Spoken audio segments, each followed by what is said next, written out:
तो फ्रेंड्स, हम बात करने वाले हैं स्ट्रेट ऑफ होर्मुज का। ये दुनिया की सबसे महत्वपूर्ण समुद्री मार्गों में से एक है और ये पर्शियन गल्फ, जो कि गल्फ ऑफ ओमान और आगे अरेबियन सी को आपस में जोड़ता है।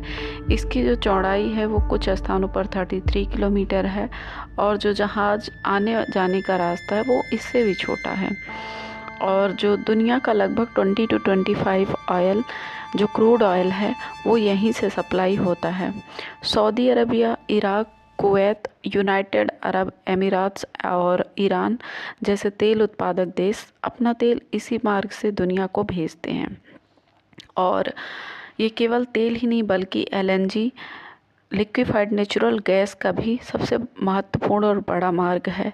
विशेष रूप से जो कतर है, उसकी जो गैस है उसका एक बड़ा हिस्सा इसी रास्ते से होकर के जाता है। इसीलिए अक्सर इसे वर्ल्ड एनर्जी लाइफलाइन कहा जाता है। और India, China, Japan, south Korea जैसे देश अपनी ऊर्जा ज़रूरतों के लिए खाड़ी देशों पर निर्भर हैं। इसलिए अगर होर्मुज बंद हो जाता है तो इसका जो असर है वो पूरे एशिया पर दिखाई देगा। और अगर देखा जाए रणनीतिक ढंग से तो यहाँ पर इस पूरे क्षेत्र में कई देशों की नौसेनाएं उपस्थित हैं, यूनाइटेड स्टेट्स, ईरान।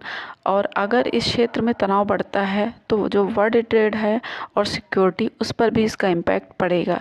और the most important, straight of Hormuz अगर बंद हो जाए तो जो तेल की कीमतें हैं वो बढ़ जाएंगी, जिससे वैश्विक महंगाई बढ़ेगी और कई देशों की जो अर्थव्यवस्था है वो भी प्रभावित होगी।